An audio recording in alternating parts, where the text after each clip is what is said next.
So the idea of the Homeschooling Association of Trinidad and Tobago actually originated about 9 years ago from discussions held among members of a homeschool fellowship group led by Bernadette Francis, who you will meet this afternoon.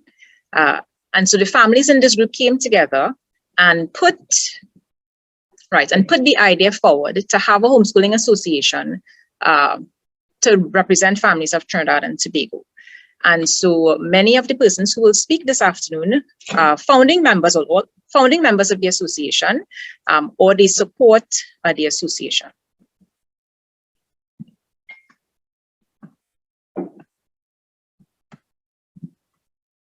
And so what does the association do? The association provides a comprehensive home education information system to encourage, train, support, and protect every willing individual and family in the methods of parent-directed education. So the association also helps to uphold the rights of the parents, as well as focus on the needs of children and the aspirations of children, and helping parents to meet those aspirations. Additionally, the association helps to network families through the provision of recreational and other opportunities for them to get together. We also work on educating the general public on homeschooling, educators, elected officials, and other civil government leaders concerning the benefits of home education. Now, since its inception, the Homeschooling Association has had a number of different activities. And so before COVID, we were able to have meet and greet sessions. And so parents would meet at different places with members of the association, with members of the board. And so we would share more about homeschooling and just have like sort of informal sessions. We've also had some curriculum fairs as well, where families would bring their resources together. And we did the exchange of resources. And there has also been the creation of support groups. And so there are Homeschool Association support groups of family members throughout Trinidad and Tobago, in the East, in the West, and Central South, consisting of families who homeschool. Now, since the pandemic, because we have not been able to meet or to gather in large groups, the association started doing sessions online as of last August. And so to date, we've done about 5 or 6 online sessions. 5 of them are online. And so you can go online and you can view these sessions. And so these include homeschooling. So all of them are preceded by HATT, H-A-T-T. And so HATT, a short introduction to homeschooling. There's a Homeschooling 101, homeschooling through secondary school in Trinidad and Tobago. And we've done sessions on scheduling and homeschooling in terms of helping parents understand how they can organize their time and juggle all the different things they have to do while being able to focus on working with their children. And so these sessions are on YouTube, and you can go and you can look at them, and they're very informative. And so in terms of the board, Mr. Rodney Rajkumar is a founding member of the Homeschool Association of Trinidad and Tobago, and he has been a director and board member for the past 8 years. He served in the capacity of vice president and has been the incumbent president of the association since 2020. And so Mr. Rajkumar is actually my husband. Marie Bernadette Francis is also a founding member of the Homeschool Association of Trinidad and Tobago, and she has been a director and board member of the association for the past 8 years, and she serves in the position of corporate secretary. A special mention must be made of, well, from now on I'll be calling her Bernadette, right? Of Bernadette's husband, Sean Francis, who served as the association's president for the first 7 years of its existence. And so the association actually was birthed in the home of Bernadette and Sean. Jimmy Rodriguez is a founding member of the Homeschool Association of Trinidad and Tobago, and he has been a director and board member, serving in the capacity of the association's treasurer for the past 8 years as well. And so today, when I introduce the speakers, Jimmy's wife, Nikki, is one of our founding members of the association as well. Lyndon Mitchell is a founding member of the association and has been a director and board member of the association for the past 8 years, and he serves as a member at large. And so Lyndon's wife, Anne-Marie, has always been a supporter of these meet and greet events. She's not able to make it today, but she has always been a part of our meet and greet sessions. Barbara Manswell is a founding member of the Homeschool Association as well, and she has been a director and board member of the association for the past 6 years, and on the board she serves as a member at large. And so Bernadette will also be one of our speakers today.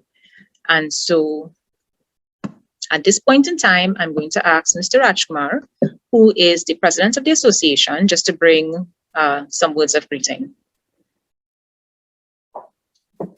All right, thank you very much, Fiona, for the introduction. If you could just allow me just briefly to share the screen. And welcome to one and all this afternoon, especially on today, our Republic Day. And it's a good time. It's a good time to look at homeschooling and to see what it can do for nation building. We at the Homeschool Association of TNT, have really been educating the public on homeschooling, for the last 8 years or so. And only within the last 2 years, a lot of people are now paying attention to us. And I want to tell you, if you are contemplating homeschooling your child or ward, this is a good time for you to contemplate that. And if you are already homeschooling, congratulations on your decision. Homeschooling may not be appropriate for everyone. So, please listen to the stories of the different persons who would be speaking on the panel, and really, speak with your spouse, or, if you're making an individual decision, the decision with family, really contemplate what is going to be shared here. All right. As the president, I just want to share some quick concerns and an update, because we have been collaborating with the Ministry of Education on this matter. And some of you may have some of these questions in your head. So I just want to clarify just 3 things before I turn over back to Fiona. And I'm just going to share my screen briefly, and I'm going to point to you 3 posts on our Facebook page. Now, Fiona has been putting up these posts over the last 2 weeks or so, and 3 of those posts, answer very important questions that you may have. And I just want to clarify those things, because sometimes it gets lost in the clutter. Some people don't pick it up. All right, so let me just share my screen.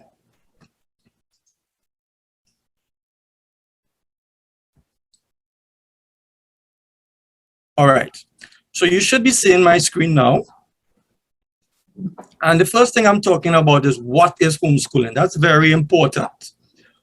Homeschooling may be described as the educating of children by their parents or legal guardians at home, instead of delegating this responsibility to other persons and/or educational institutions.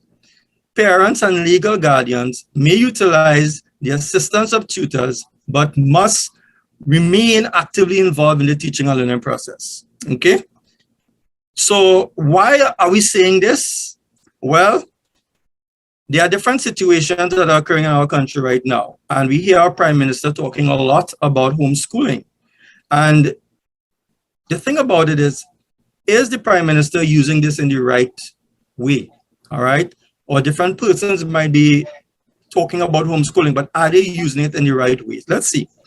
And the situation where children stay at home and connect to their traditional school via the internet is not homeschooling.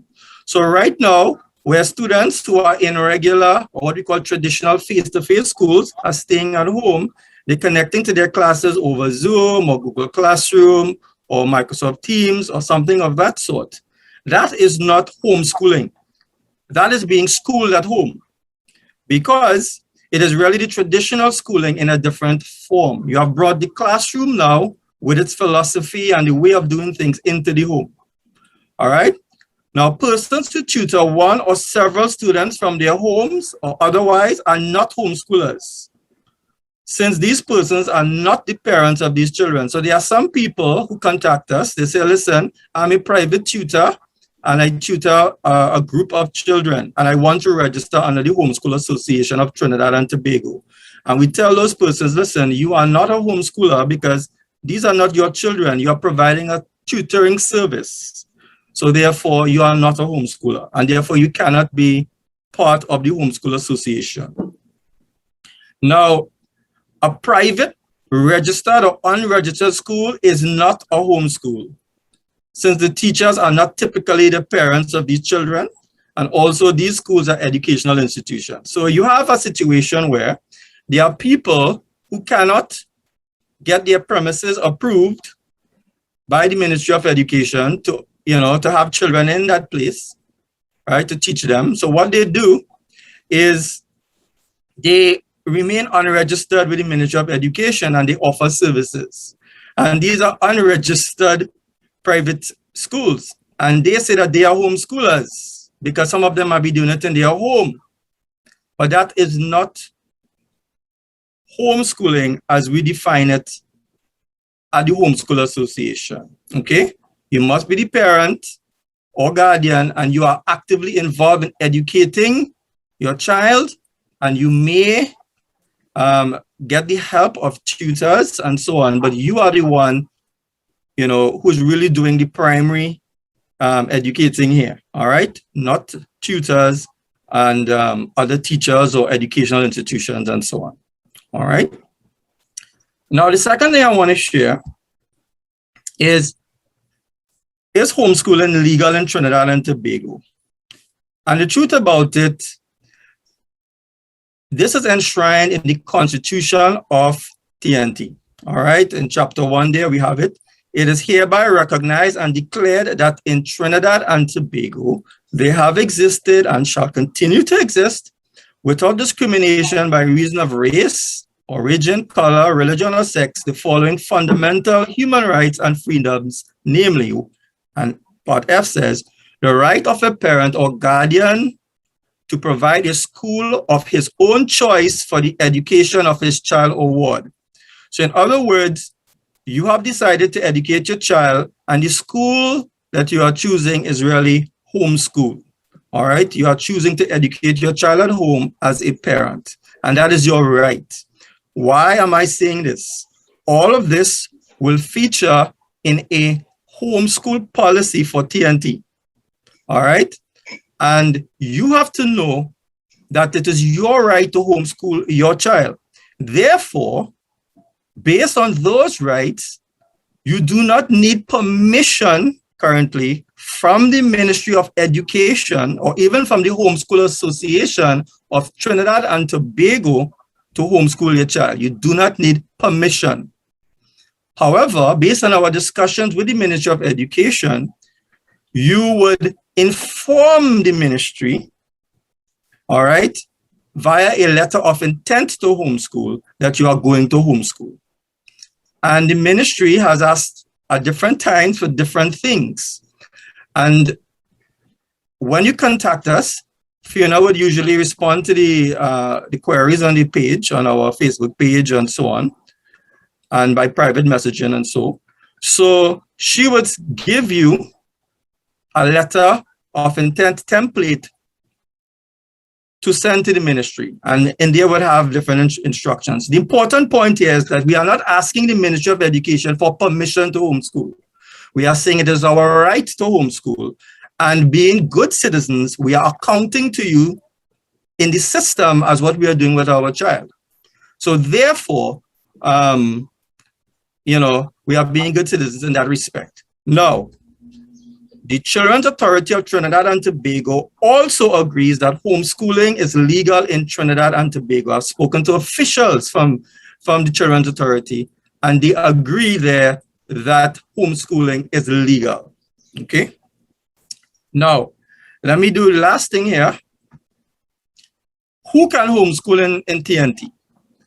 Parents and guardians are legally eligible to homeschool their child or ward in Trinidad and Tobago. If parents have successfully completed secondary school, they can work through the curriculum options which come with teacher manuals, okay? Homeschool curricula come complete with lesson plans, activities, experiments, assessments, and answers, okay? A homeschooling parent is not a paid tutor and is therefore not required to have the kind of qualification required of a tutor or teacher registered with the Ministry of Education, all right?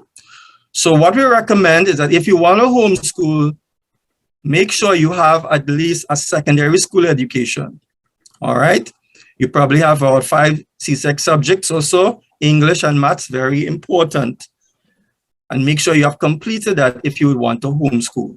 Because of course, we would not want to put the child at a disadvantage. Now, we will be answering your questions later on, so there will be a time for question and answer. And some of your other questions will be answered by the panel.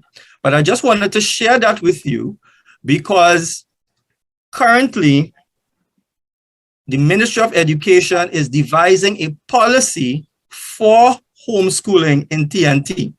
We have been asking for this over the last 8 years, and the ministry now has decided to fast track that at this point. Those things that I have spoken about, which is the definition of homeschooling, the legality of homeschooling, and who can homeschool in TNT, these things will become important in the policy that the ministry is now developing. I have spoken to the Chief Education Officer at the Ministry of Education as recent as last week, and it's a she now, she assures me that we will be given a seat at the table to discuss this policy before it goes out as a national policy, all right? So they are expressing, at least in words right now, that they are willing to collaborate with us. Also, they have said in their last education policy paper, all right, which was passed in Parliament. The paper was passed and it was said that we are the ones who are the major stakeholders in homeschooling in the country, and therefore there's a need to collaborate with us on the formation of a homeschooling policy. All right, so that just by the way of updates. So I just want to turn over to Fiona now. I'm going to stop my share and she will take us through the rest. Thank you very much, Rodney. Okay, great. Right, so I'm going to introduce our speakers. Well, not speakers, but our homeschooling parents. So firstly, we have Barbara Manswell, who, as I said, is a board member. Barbara's homeschooling journey has spanned 19 years, in which she has successfully homeschooled her 4 children throughout primary and secondary school, or what we'd also call elementary, middle, and high school. Barbara's children are currently attending universities in North America, and so she has completed her homeschooling journey where her 4 children are concerned, and so you will hear more about her journey as we go through the questions. Josanne Cox is a member of the Homeschool Association as well. Josanne's homeschooling journey has spanned 7 years or so, and she's currently homeschooling her 3 children through primary and secondary school. Bernadette Francis, who I said is the corporate secretary of the association, she has been, her homeschooling journey has spanned 19 years, 20 years, in which she successfully homeschooled her 5 children through primary and transitioned them to secondary school. Her older daughter is pursuing graduate studies. Her eldest son is at university. Her second son has recently completed CSEC and is also starting his degree. And her 2 younger children are currently in secondary school. And finally, we have Miss Nikki Rodriguez, who is also a founding member of the association. And as I said, her husband, Jimmy, has served as director and treasurer of the association for the past 8 years.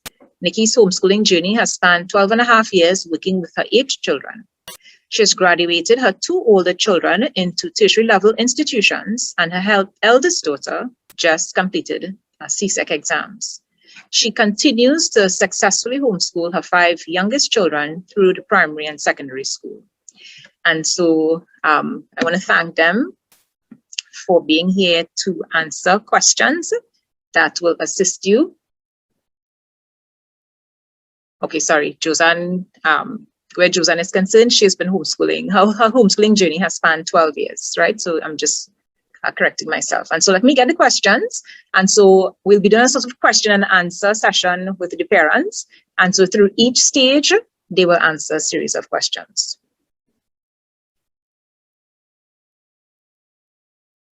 Right. And so my first question to all of them, so I'll start off with Bernadette, then Nikki, then Barbara, and then Josanne, would be, what was one main goal of your homeschool? And how have you worked to accomplish this goal throughout your homeschooling journey? Okay, so what was one goal of your homeschool? And how have you worked to accomplish this goal throughout your homeschooling journey? Thank you, Fiona. Well, you asked for one, so Yes. I will pick the most important one to us. Yes. For our family, the most important goal or reason for choosing to homeschool is because we wanted to raise morally responsible, biblically responsive young people who would become an asset not only to their family, but to the nation and in turn to the world. And, you know, how have we worked to accomplish this during our years of homeschool? Well, it would have reflected in the curriculums that we chose.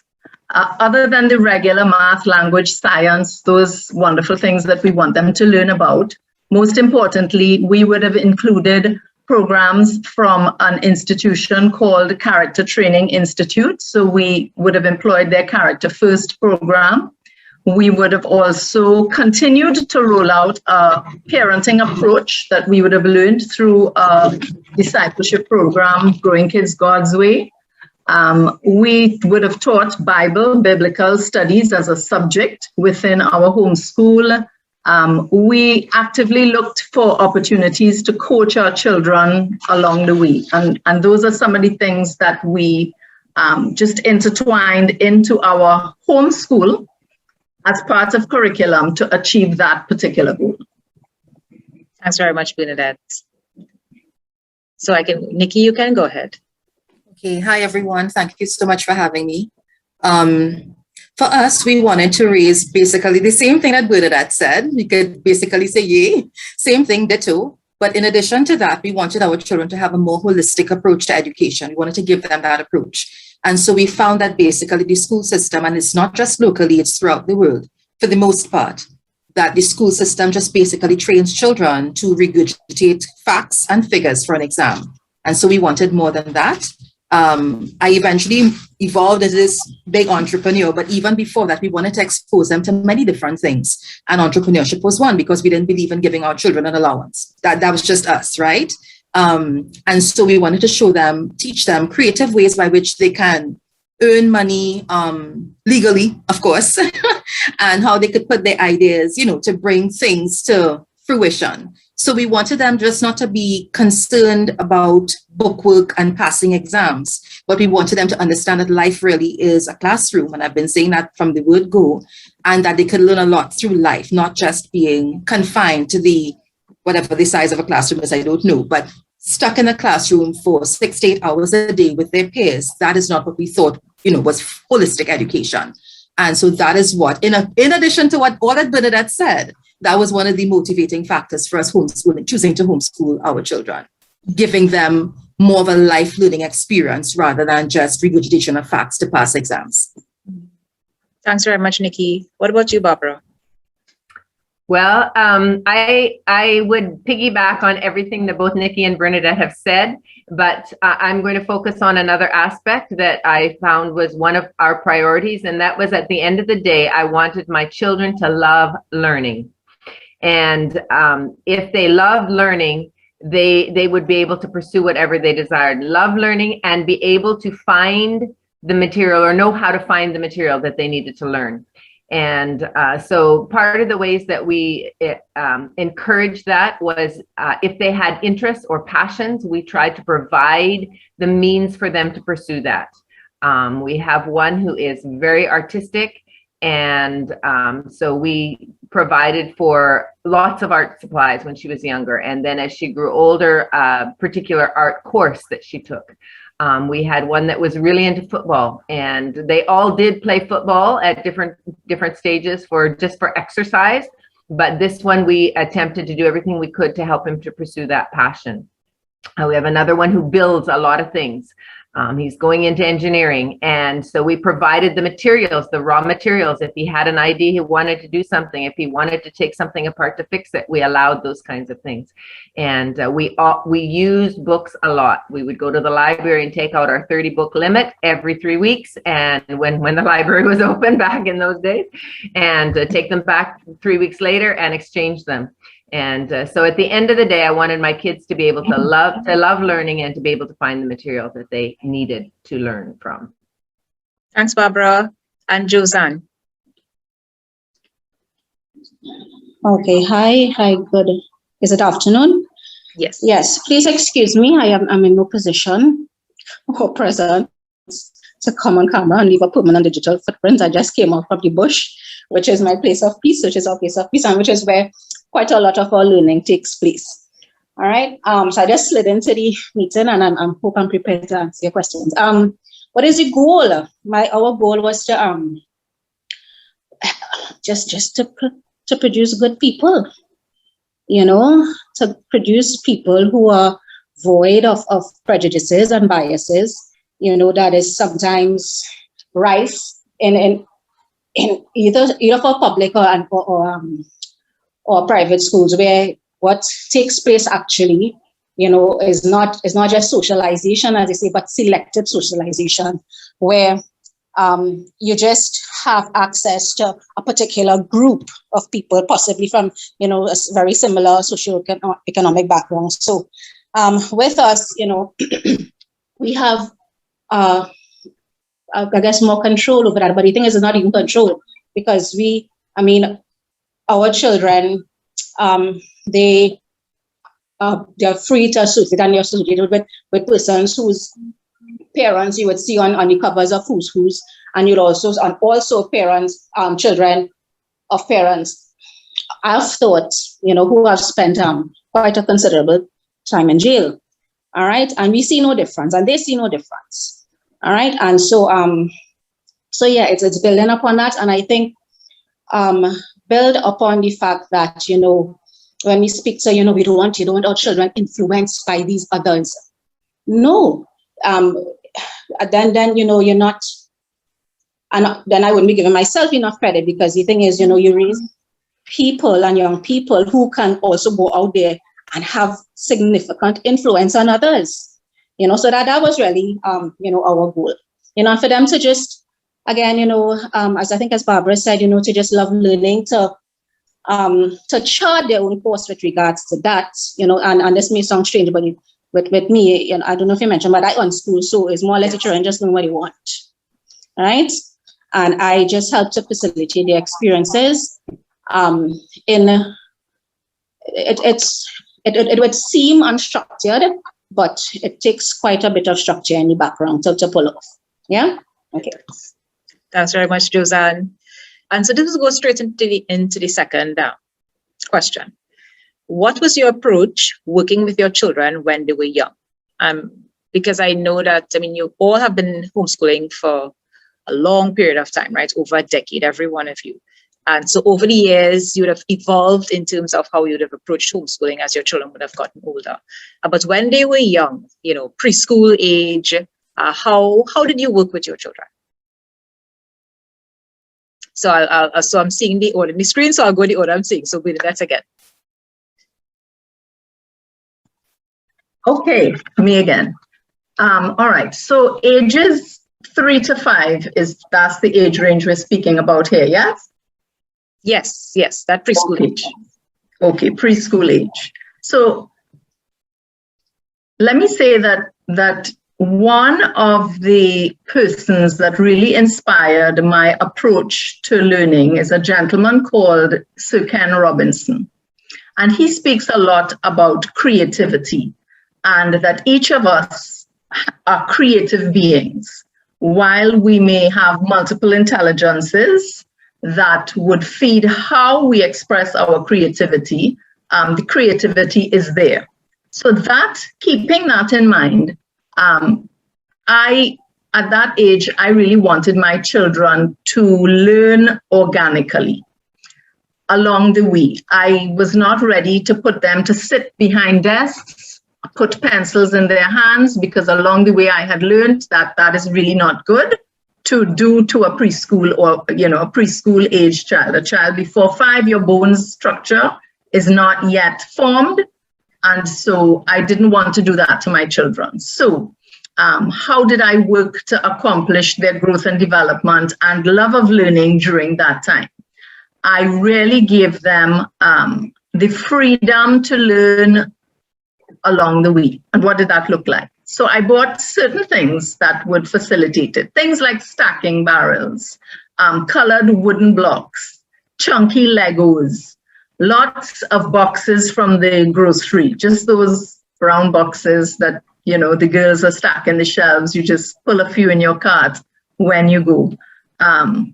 And things like a toy, but I used it as a tool called Perla Beads, which would, help them to create craft items, developing the hand-eye coordination and the fine motor skills, and really a lot of play, a pile of sand in the yard with some plastic cups to make castles. So they get textural experiences. You let them climb trees.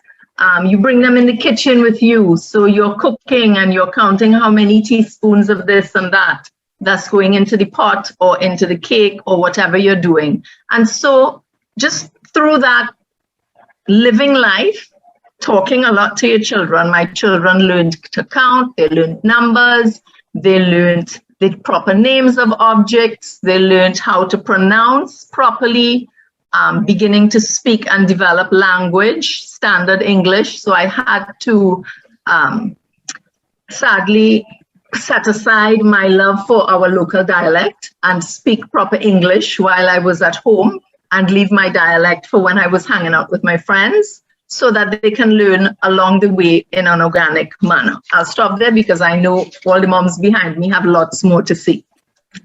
Barbara, you can go ahead. All right.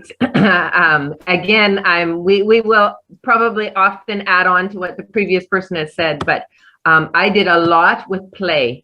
I was heavily influenced by a friend who did a lot of Montessori school teaching. And so I had a Montessori book and I made a lot of the activities. So they had several different activities on the shelf that they could go and pick up, and they were all play kinds of activities. They were putting buckles together, tying shoelaces, sorting out different colored beads or shapes. I think I had a bear's one and a dinosaur's one, all different kinds of dinosaurs and then different colors. And so there was different ways they could sort them. So you're learning colors, you're learning numbers, all those kinds of things.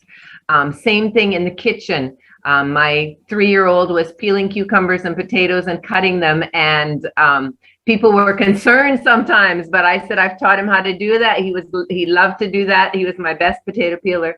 Those kinds of things. So play, they learn so much through play and simple chores. They don't need what we would call book learning or formal learning in that sense until they're probably 6 or 7 years old. They learned how to help me fold the clothes when we wash the clothes. They learned how to set the table, basic household kinds of things that are life skills that they need to develop. And they have an energy and an enthusiasm to learn at those age. They want to learn everything. And so I would say from 3 to 5 especially, the best learning takes place through games, through playing, through simple chores and activities. Thank you. Thanks, Barbara. It's so interesting. I'm listening to Barbara speak. And so I would have known Bernadette and Barbara before I had children. And so I inherited, I don't even remember Barbara, I inherited quite a few of those buckles and stickers and for my second child, and recently just gave them away to another homeschooling family. And so yes, those tactile things have been very, very helpful. Build the children's motor skills before you begin them with formal writing. And it's fun. Yes, and I would like to also add, Don't be afraid if they're getting dirty or if they're breaking something or if they want to play a little bit wild, if they're out in the yard. Boys especially, but girls too sometimes need that kind of activity, and it's not to their detriment to allow them to be creative that way. And I remember Bernadette telling us something about coming home and there was string all over her yard. And different things like that. That's how they learn and develop, and we have to give them that flexibility. It's not always going to be neat. It's not always going to be put together. That's okay. Yeah. Thanks, Barbara. What about you, Nick? Right. Hearing me right, everybody? Okay, good. Between the ages of, well, I just saw somebody had asked, but you answered the question, Fiona. They asked, when can you start homeschooling? And basically from birth. Right? It's lifelong. So from inception, you start teaching your children. And that is why for me, when parents say, I don't know if I could teach them, I'm like, but you've been their first teacher anyway. Now, so I recently saw in a group that I'm in where somebody was asking, how do you get your 3-year-old? Moms, how are you getting your 3-year-olds to stay focused in online school? And immediately my heart was smitten because it's like, they're not supposed to be in online school at 3 years old, so between the ages of, I would even say from 2 to 5 years old, that's what we consider preschool. But like Bernadette, I too subscribe to a lot of what Sir Ken Robinson had said about childhood, and it was Albert Einstein that said play is the career, it's the work of childhood. And a lot of their imagination and their creativity is stymied because we are shoving a pencil in their hand before they have even developed their fine and gross motor skills. So I would say when initially I brought my 2 older boys at home from the private school that they were in, they were 7 and 8. I was thinking it was 6 and 7, but they were 7 and 8 at the time. And they were in standard 1 and 2. And initially, I did what everybody, thinks they're supposed to do. Just basically, even though I was not using a local curriculum, I was using a foreign Christian curriculum, an American Christian curriculum. I basically got one way. It was a lot of books and because I was still kind of nervous, I was actually doing both the local as well as the foreign. And then I realized a couple years in that that's not what it's about. So between the ages of 2 and 5, 2 and 6, actually, I've also subscribed to the Finnish method, which is the method of Finland, where you don't really start formal school book learning and stuff until the children are about 7 years old, or if they show an interest or a readiness. So there's no more forcing pencils and writing and that kind of thing. No. And but the thing is, when they are good and ready, they'll pick up just as quickly, and you will never see the disparity between the ones who started at 3 and the ones who started at 6 or 7, as the case may be. At that age, allow them to play, include them in life so they could learn colors and stuff very organically by taking nature walks. We do that from time to time. In the morning, they get up. We go on a nature walk. Now that things have opened back a bit, we're doing the laundry. You sort the whites from the colors. That's a part of learning colors and sorting. Involve them in baking. They learn measurements. They learn pouring and division and multiplication, how to the life skills that are very necessary for life that we have kind of chucked aside because we thought that the book was the all important thing, right? And so that is how we have educated our children, involving them in gardening, for example. I have a son who's 9 years old. He's an avid gardener. Where I've been struggling even to grow shadow benny, he has been successful in growing squash and corn and all manner of crop that we could actually benefit from. So getting them involved in what is necessary, the life skills and so on, and just teaching them very organically at that age specifically is what we are doing now, more than forcing the book work and so on. Thanks, Nikki. What about you, Josanne? Hi, Phil. Yes. So I as a teacher previously, at actress schools, and I would have learned, or rather my students would have taught me how to teach, right? And so I would have learned all the different types of, differentiated instruction and attending to different types of learners and just culminating that in a lesson plan. So you try to reach everybody within a singular lesson, right? And I was pretty good at that, right? But then my first child came along, right? Oh, and that needed a lot of creativity on that end, right? But then, then my first child came along, and this was a child who you would describe the type of auditory learner known as a listener, right? So she would just listen and understand, right? And from 1 year old, she would just, pick up the thing and, and I would just read to her while I'm combing her hair. That's how she learned to read, and I will say this, I didn't have to be as creative, and outgoing and so on with her. And what that did to me was stymied my own creativity. All right, because I was in a comfort zone. But then Mr. Jury Cox came along. All right, and this man was bouncing off the walls. Okay, so then it took me back to, to what I know, to what I was trained to do, in terms of how to handle him and, this kinesthetic learner, this, these, who needs to move and so from early, I started carrying them collectively, because that's the thing, when you introduce all elements, all types of learning to all children, everyone benefits, because what happened afterwards is that, even when they have to teach each other, they won't say, how we will say, you explain something and then, you don't understand and you explain it the same way 10 times. No, they were able to find other innovative ways to explain to each other and sometimes to other people, how to get around the same message. Yeah. So in terms of what I would have done as well, I'm pretty eclectic. I don't know if anybody picked that up, but I'm a little bit dramatic as well. So that's generally, approach that I use, and the children, they would go most places with me from small to the bank, everything. I talk through every process. So yes, there were the blocks, there were all these different things, but when we're on the road, there's the stop sign, there are all these different signs, there's all things there's things in the environment that's reading, and writing and whatever, people find as necessary to learn. But yeah, it was, we do things very, very casually here, I think, is that anything else I want to say? And then Java, little one came along and she's just a female version of Jury, she has her own little personality as well, but yeah, I think we need to be very, and I needed to be very careful.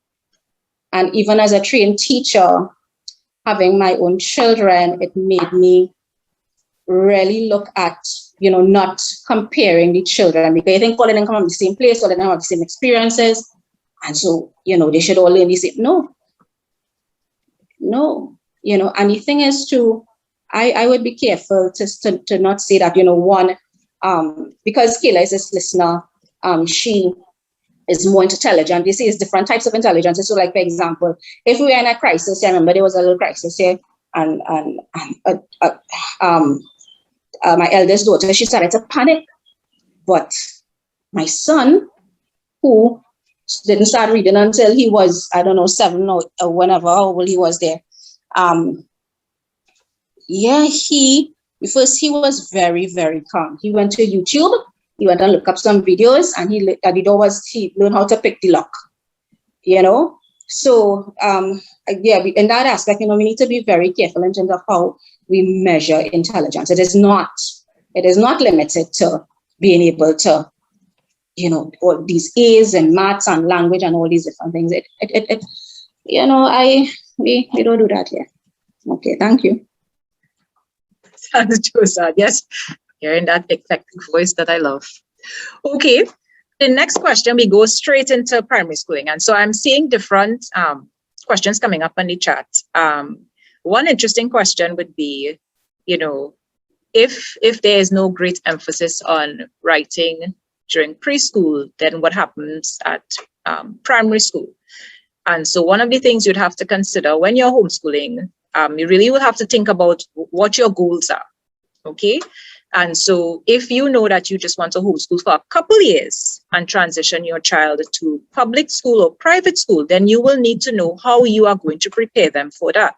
It is going to be different from a parent who intends to homeschool for a portion of primary school. Okay. And so in that way, they are able to set certain kinds of goals and work on those goals. And so they will not feel pressured to have their children have the skills that the public system will demand that they need to have by a certain age group. And so that's why homeschooling is more of a philosophy and approach, firstly, as opposed to how the public school system would lay things out, because they are moving towards a particular end. With homeschooling, parents are moving towards the goals that they have set for their children. So that's something to keep in mind, right? I'm sure, Mary, that will come up. We do have a couple parents who, and so Bernadette will go next in terms of looking at how she worked with her children through primary school. And so Bernadette, maybe in speaking, you can introduce the fact that you worked with your boys who also had special needs. So I guess that means that I'm next. Yes. All right. So did you ask the next question as yet? So the next question is, yes. Yeah. The next question is, in primary school, how did you work with your children when they got to that sort of primary school age? And I guess the differentiation would also be now you are able to introduce maybe a more formal style of learning because the children are older. And so a parent also asked about working with a child who is, well, her particular issues on the spectrum, right? Okay, sure. All right. So what I will say at this juncture, so we're transitioning from preschool into primary school. And I would say of my various children, they were all school ready at different ages. So where my first child, she actually started in a primary school because, you know, I was that regular Joe Bloke Trinidadian that would put your child in school. And I won't go into the challenges of her story there, but she eventually came out at 5 years old and I began to homeschool her then. And she was ready. She was just a learner. She preferred books over toys. And so she was school ready, maybe from age 4, 3. She was really gung-ho. So she was learning. My boys that followed, a couple of them had learned differently, let's put it like that. They had their various challenges. And so they presented school ready much later than she did. So my oldest son, I would say, was really ready for school at maybe 6.5. And the other one, he had so many challenges that he would not be able to be integrated into a regular school because he had dysgraphia, dysmorphia, dyslexia. His body would not cooperate with him. He had little to no speech, lots of challenges as to how I would have to approach learning with him. And then I had 2 others who, one presented at about age 5, and the last one presented at about 3.5, sitting, I want to do school too. And I'm like, no, I'm not ready for you. These are too many children in my little school area, my learning space. But, you know, you roll with the punches and you just get going. So to answer the question, you know, like what curriculum, what resources did I use with this age of children? So I began with workbook systems. There are 2 main ones that I would have used, LifePack and Horizons. And those systems really lay out all the lesson plans for you, kind of takes you through assessments. It provides you with assessments along the way so that you know that the children are learning. And these were open book assessments. So it was a matter of you really teaching the children research. So if they kind of remember, but not fully, they can go back, find where they learned about it, put it in as part of their answers. I would have also explored with various children. So one size didn't fit all. I would have begun to use the literature-based approach, Sunlight, which was amazing for the children that it worked for. Because I had a particular child with the dyslexia issue and all the other issues that went with that, part of his school was therapy. And so I would have had a neurodevelopmental specialist that worked alongside with me and him, and she would have taught me the therapies that he needed to get his body cooperating. I would just jump ahead to say that he is a fully functional young man now, and he's the one that just finished CSEC and had his first university class yesterday. So we are tremendously proud of the strides that he has made, because without the opportunity to have homeschooled him, he would not have qualified, so to speak, to enter our mainstream primary school. So he would not have been educated the way an average child would. But thank you, homeschooling. Yay. So I had to then use various language programs for him and another son. So I explored a curriculum called Logic of English, which for the logical thinker who wants a rule to explain why these letters make these sounds, phonics does not do it. Phonics has too many exceptions to the rule than to call the rule a rule. So Logic of English took them through the reasons why words made particular sounds, letters made particular sounds in particular scenarios. And for those children, it worked beautifully. For my intuitive learners, I would have used the Hooked on Phonics program as a support to the language program Horizons and LifePack would have provided. I would have used, again, for special needs, those who had trouble with words, I would have used Now Foundations program, which is a program that the Dyslexia Association of Trinidad and Tobago trains teachers locally to do. So if you have a child who has that kind of challenge, you may want to call the Dyslexia Association and they would put you on to a trained teacher in your area who can work with you to assess and remediate your child in that area. And we did use other like math programs, Extra Math, that helped with math facts, and Can Academy. I saw somebody asking about that. So when all else failed with the curriculum that the homeschool curriculum, if they needed some extra work in an area, we would turn to Can Academy. We didn't use it as a whole curriculum, but we used it as supporting curriculum. And I'll stop there. Thanks, Bernadette. What about you, Barbara? What did you use with your children during primary school, elementary school? Elementary school, I did lots of hands-on learning. Continuing, I used predominantly a program called KONOS, K-O-N-O-S, which is a multi-level program. And I loved it because I had 4 children and 3 of them boys, and it's very much a hands-on.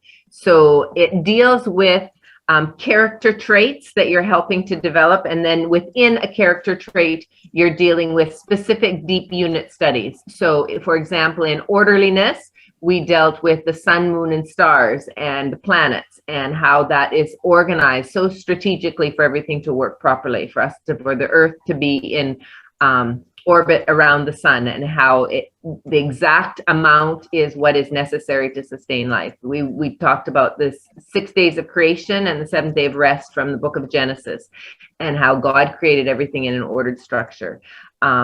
We talked about, anyways, we did deep unit studies and all of those. We talked about the human body and how it's created so specifically. I remember making a model of the ear underneath our dining room table and having a hammer for the hammer in your ear, and a shell, and different things. So it was very hands-on. We did KONOS program. It has an outline for each daily activities, and it has many more activities than you can ever manage. So I would go through each week and I would say, okay, Monday we're going to do these, Tuesday, Wednesday, Thursday. And if we got them done, that was great. If we didn't get everything done, that we left it, or I said, no, I think that would be valuable, we'll do it the next day.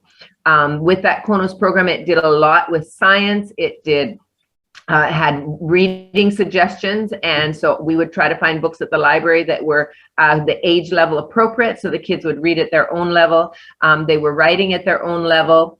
It had lots of art work and activities to deal with, social studies, history, all of that kind of stuff. The only thing that the KONOS program did not include was the math, and we did a program called Math You See, which again is hands-on learning, a lot of counting with blocks and learning your basics with manipulation, and that was very, very helpful. I would reiterate, what Bernadette said, every child learns differently. And so what works really well with one child may not work the same for another. So it's all right to be constantly tweaking and saying, well, this, just because the first child did this doesn't mean the second child has to do everything that the first child did. They may do different things. They may do some of it. They may do a completely different program in it. The important thing is that you're willing to work with the child's learning style and continue with that. I did use the Hooked on Phonics to teach them all to read, but they all did learn at different ages. Each one of them, the last one probably was the last reader. But they all learn to read. And at the end of the day, I've heard people, homeschool moms, parents say before, at the end of the day, when they're 20 years old, nobody's saying, well, what age did you learn to read? The fact that they are reading is what's significant. I also have a homeschool friend whose son just did not get the reading and she would read aloud. She read aloud to him. And I did this as well. Reading aloud is very, very helpful. But she would read aloud to her kids all the time. If they were in the car, they were reading on trips, at home, after lunch, whatever. And the child, whatever it was, just didn't click. And he had some challenges. And when he was 12 years old, he got interested in the story. I think they were reading Lord of the Rings. And he got interested in the story, and she wasn't reading it fast enough. And they got to a place and they had a few days lapse or whatever. And he picked up the book and just went right through it. And that just took him off on a journey, and he reads avidly now. And so you never know when something will click for your child, but you just keep working at it and keep knowing that as they're progressing. And I think one of the questions coming, I'll just give you a preview, is how do you measure, or how did you test that they were learning? Once I understood that my kids were progressing, that they were reading more than they did last week or last month, or that they were at a different level of math than they were 2 months ago, once I recognized that they were continuing to grow and to develop, that to me was evidence that they were learning successfully. It's really difficult for those of us who've been trained in the traditional school approach in a school facility to remove ourselves from comparing. You know, does my child match up to other 7-year-olds? But it's really important to take a step back and say each child learns differently. The important thing is that they are continuing to learn, they're continuing to develop. And once that is happening, you can say that education is being successful, has been successful. What else did I do? I also, when my two got a little bit older, I discovered the Apology of Science program, and they have a beautiful elementary school program for science, starting off with the Sun, Moon, and Stars. Astronomy is the first year, and they do a whole year very in-depth on astronomy. Then it's plants, then it's I think creatures of the sea, and then it's land mammals, and then humans, I think, something like that. But it's a wonderful program. And then transitioning later, do we talk about high school? Just briefly, into high school, I did high school Apology of Science, and they're very thorough and excellent in that. So I'll stop now and give somebody else a chance. Thanks, Barbara. I just want to make a little plug before I ask Nikki and Josanne. A couple of parents were asking in terms of homeschooling curriculum, right? Now, homeschooling curriculum, as yet, we don't have homeschooling curriculum coming out of Trinidad and Tobago, okay? There are textbooks, workbooks, some of them I've looked at that can be used to homeschool, but there's more work for the parents to do, okay? And so in terms of you using what we have available here, you will have to be more structured. It definitely can be done. Homeschooling curricula, however, is created for parents who homeschool. And so because of that, the work is laid out for you by educators, right? Those who are trained, and not just in education, but who are also trained in different approaches to education. And so for the person who asked, is it acceptable? Would it help equip children? we have found that homeschooling curriculum is actually where we would like to be, okay?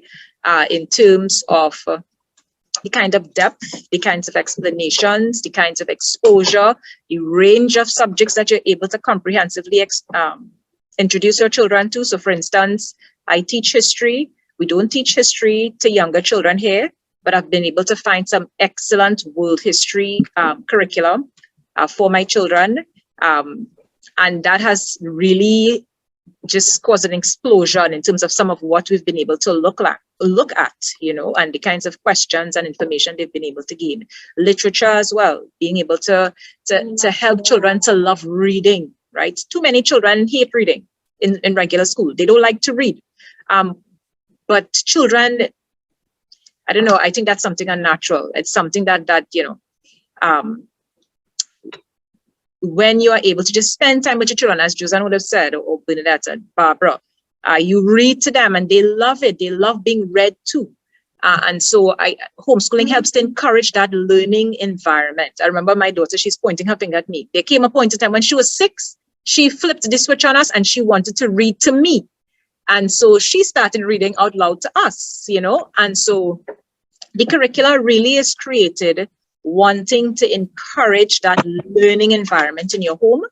And yes, you can use that curricula throughout our primary school system and prepare your children if you want them to take regular exams like SCA, right? Because math is math. You will not learn, there's nothing much different in terms of what you learn at language arts for language arts and math and writing at the elementary or primary school level. It's not different at all. What is different, however, are the approaches, because children learn differently. And so what homeschooling curriculum would allow you as you learn your children. So this doesn't happen immediately. And so before I let Nikki speak, homeschooling is a process. And so you will not homeschool for a month and know exactly what you need to do, all your goals laid out, everything. You have your mission, your vision, everything. It's a process. And so as you learn and you grow, you will learn yourself as a teacher. You will learn your child if you have one.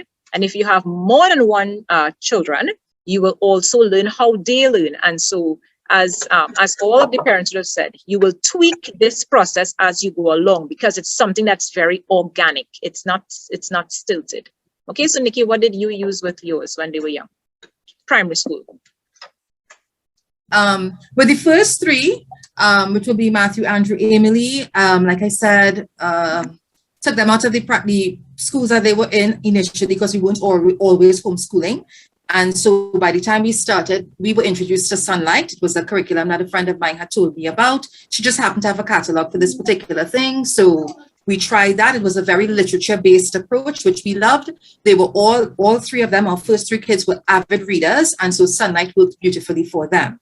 When we had our 4th child, she was 1 year old when we started homeschooling, she was learning differently. And that's the wonderful thing about homeschooling, because you have the freedom as their parents to spend time with them, to really discover them, who they are, their personalities, their character, that kind of thing. You would be able to recognize that, which is not really possible in the system, not ill speaking the system, but it's just a fact. The system caters to one type of learner.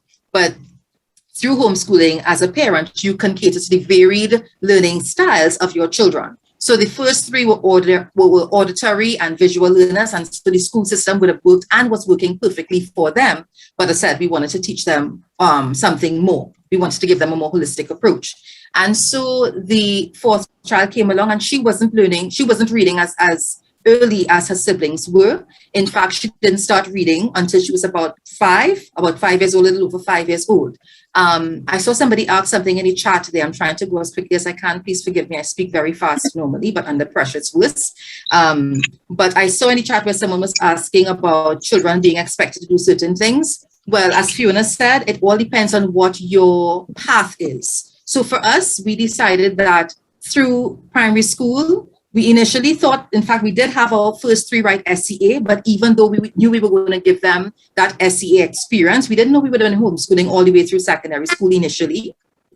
But even though we were preparing them for that, we still used a Christian American curriculum called Sunlight with the first 3. But when Brianna came along, we just kind of evolved. It's important not to compare your children to their siblings.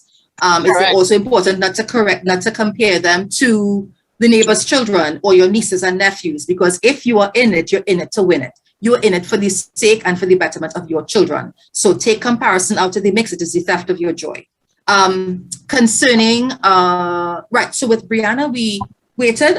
I did the readers for her. I would have read to her until she was comfortable enough to start reading on her own. And because Sunlight is such a literature-rich approach, there was no way she could have read as many books that was required of her. And so I did most of the reading for her until she was ready. And I would buy things like BrainQuest workbooks for her because it was just easier for me to manage. And then again, I was pregnant very often, right? So it was also not always possible. And this is something you have to learn as well. Even though the curriculum puts forward a particular, a format, a schedule, it's okay if you don't get every single book read and every single thing done in the curriculum, okay? Because in the school system, they don't go through every single leaf, every page of every book anyway. They don't complete all of the exercises. So don't frustrate yourself saying, okay, I didn't get this done. Try to get as many things done as possible. I mean, you're really working towards completing the entire thing, but don't kill yourself if you don't, right? Life happens, and again, we're learning through life. So there were times where we had to just, tweak and change things up and so on. So Sunlight continues to be our family's main go-to curriculum. However, we have pulled in, like, for example, Sunlight doesn't have a math curriculum. They do encourage you to use Singapore math and other math programs from Horizon and other places. But for us, we use the local math textbooks. I just prefer to use the local math textbooks. And when it came to things like history, because history is taught through the Sunlight program, they would have world history, which is fine. Our kids learned world history, but they also, in certain grades, like grades 3 and 4, they would teach American history, not relevant to us. So during that grade level, I might either skip that grade level altogether, or I would just not use the American history, and I would use our local social studies books. Okay, thanks, Nikki. Okay, Josanne, you can, in terms of what you did at the primary level. Well, again, so we unschool, so there are no levels to say. But I wanted to point this out. Curriculum. The curriculum, by the very definition of the word, its origin, it means race.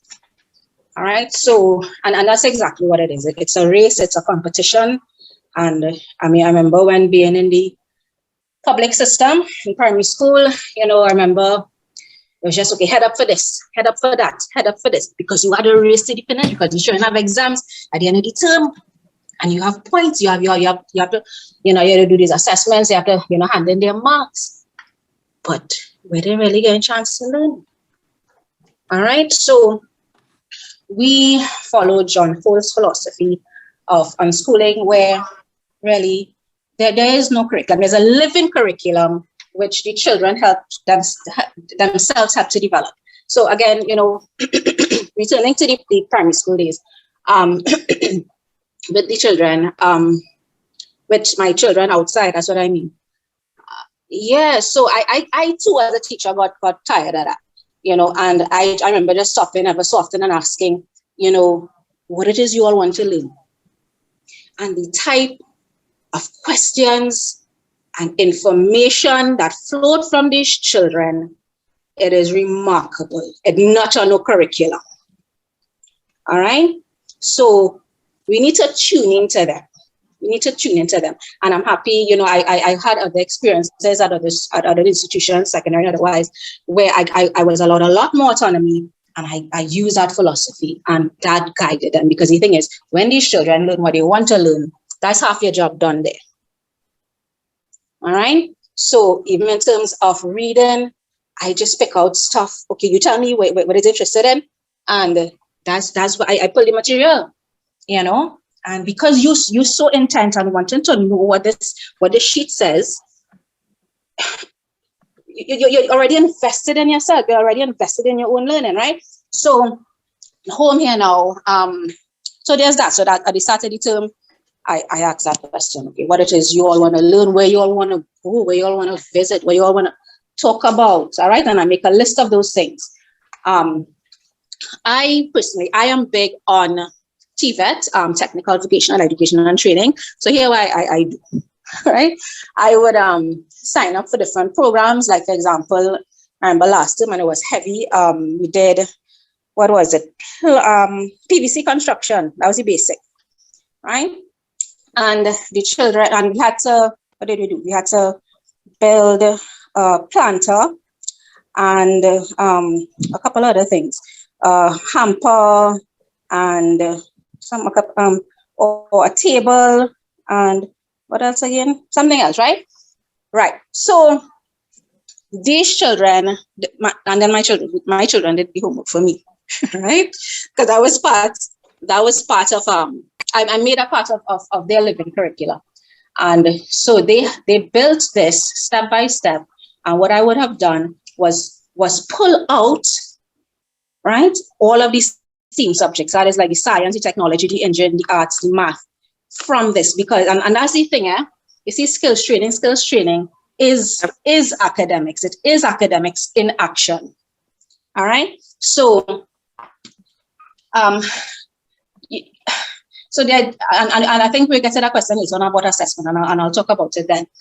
All right. So and we talk about, let me see. So I try to keep things simple. So there's my one go-to source from my first child. You see, like education.com.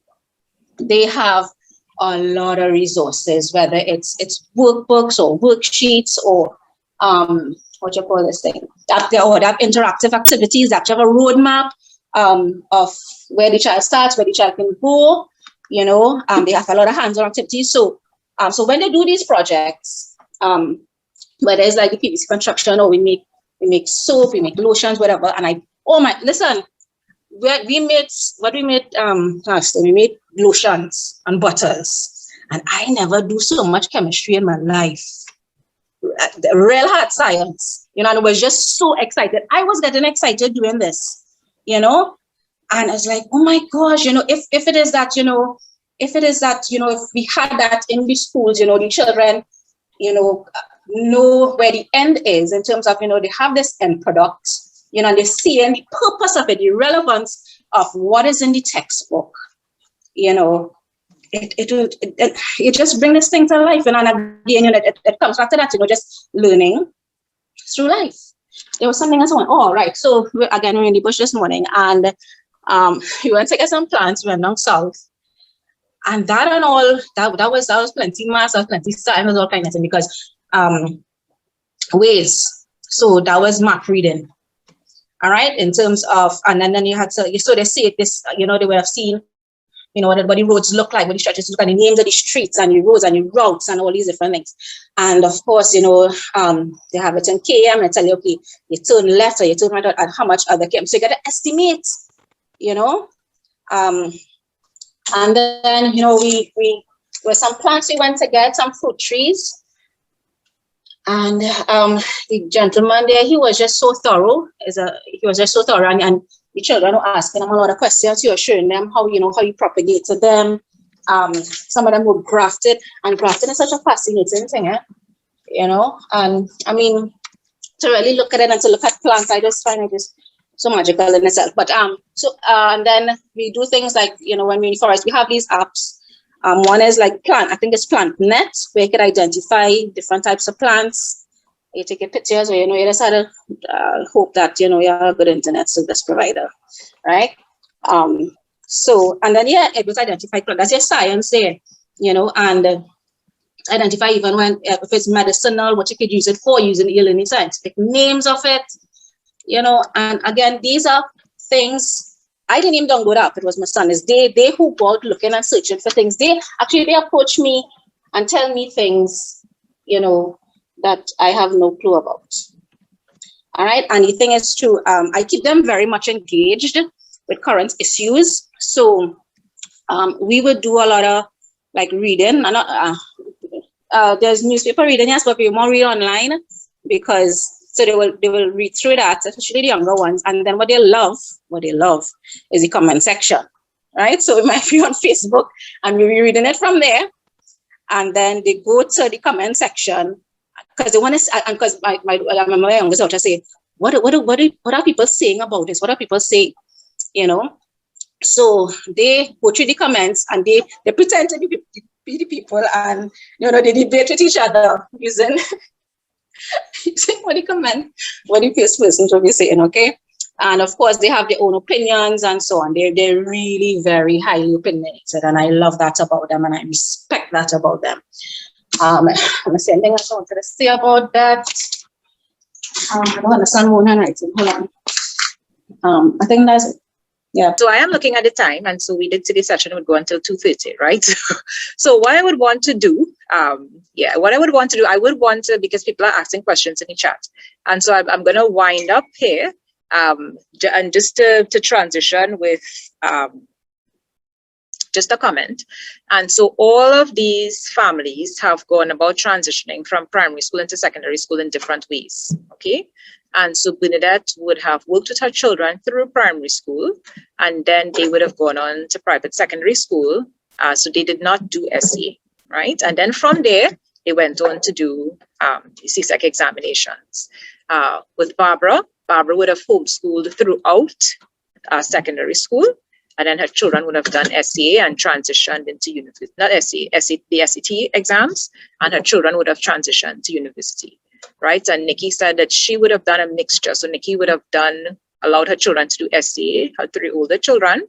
And then with her 4th, she is not doing SCA. And so she is also homeschooling throughout the secondary school system for a brief moment. For a brief time. Her older son was in and out of the school that he passed for SCA, right? And he completed secondary school there.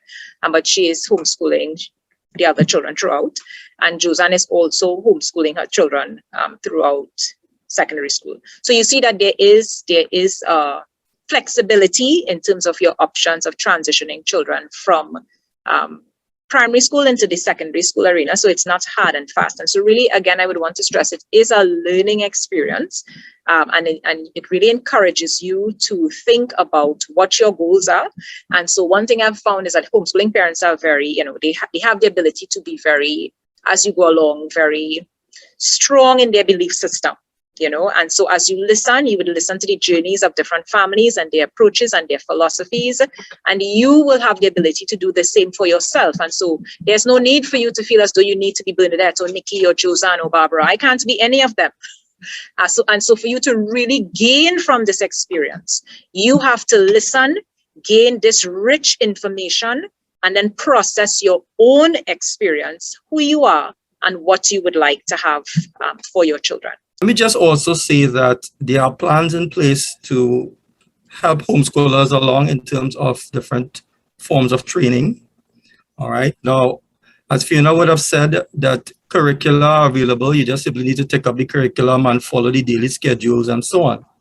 And you will be okay. But there are some parents who need a little hand-holding, and also I think even as general as a country, we need to get away from what I call fast food education, and especially what I call education for the market. Meaning, and Josanne would have alluded to that, some of our parents would have spoken about it, that people educate their children to get jobs, okay? And that is important, but there is a deeper philosophy of education. What is the purpose of education? What is the nature of education? And a lot of problems that we are having in our country right now, it's because the whole premise of education is kind of faulty, right? Initially, when we were a young nation and we wanted to build a nation, you focus on skills and all these other things, very important, degrees and access to tertiary education and so on. The challenge now is that we have a lot of persons who work in silos. Our primary school breed competition, top 100 SEA, these people are celebrated. So we are taught from primary school to compete with one another for places and for reward.